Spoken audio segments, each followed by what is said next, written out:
ఆంధ్రప్రదేశ్ ముఖ్యమంత్రి శ్రీ నారా చంద్రబాబు నాయుడు శాసనసభ budget session.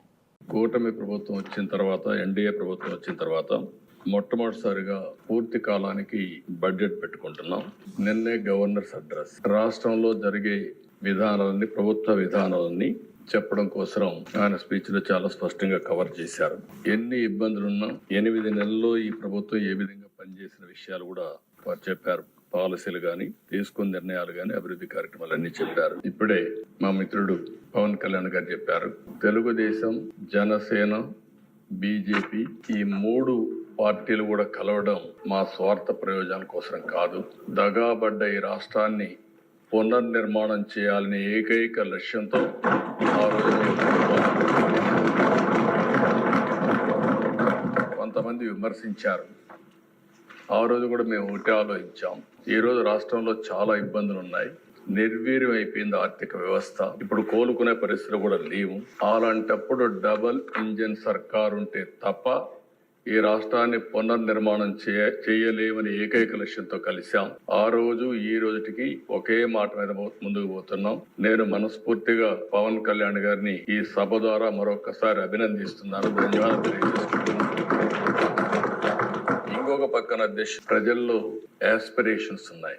5 సంవత్సరాలు పూర్తిగా నిర్వీర్యమైపోయిన ఆర్థిక వ్యవస్థ. ఇంకొక పక్క అన్ని డిపార్ట్మెంట్లు కూడా మీరు చూస్తే, ఒక మాటలో చెప్పాలని నేను 4వ ముఖ్యమంత్రి. 3 సార్లు నాకు ఎప్పుడు ఇంత ఇబ్బంది రాలేదు. అప్పుడు కూడా కొన్ని ఇబ్బందులు ఉన్నా ఈసారి మాత్రం ఎప్పుడూ లేనటువంటి ఇబ్బందుల్ని ఎదుర్కొనే పరిస్థితి వచ్చాం. ఈ రోజు ఈ సభ ద్వారా కేంద్ర ప్రభుత్వాన్ని కూడా మనస్ఫూర్తిగా అభినందిస్తున్నాను, నరేంద్ర మోడీ గారిని. ఎందుకంటే ఈ రోజు మనం అడిగిన దానికంటే కూడా నేను అనుకున్నాను ఇంకా సమయం పడుతుందని. సకాలంలో స్పందించి అన్ని విధాలా సహకరించినటువంటి నరేంద్ర మోడీ గారిని, కేంద్ర ప్రభుత్వాన్ని ఈ సందర్భంగా మనస్ఫూర్తిగా అభినందిస్తున్నాను. ఆ సహకారంగా లేకపోయింటే మనం ఇంకా చాలా ఇబ్బందుల్లో పడేవాళ్ళం. ఆ విషయాలు కూడా మనం మాట్లాడుకుంటాం. ఏదైతే వెంటిలేటర్ పై నుండి రాష్ట్ర ఆర్థిక పరిస్థితి గాని, రాష్ట్రాన్ని గాని కేంద్ర ప్రభుత్వ సహాయంతో ఇప్పుడిప్పుడే బయట వచ్చే పరిస్థితికి వచ్చాం. అయితే ఈ రోజు మన ఆవేదన ఇప్పుడు కూడా మాట్లాడారు. నేను అందరికంటే సీనియర్ మెంబర్ని. ఇది దగ్గర 9వసారి. అంటే 9 సార్లు ఎమ్మెల్యే కావడం ఒక అరుదైన అనుభవం కూడా అయితే నేను 78లో మొట్టమొదటి వచ్చినప్పటి నుంచి చూశాను రోడ్లు లేని పరిస్థితి. అప్పుడు ఎమ్మెల్యేకి ప్రివిలేజెస్ ఏంటంటే ఒక 3 గ్యాస్ కనెక్షన్లు, మిలిటరీ జీప్,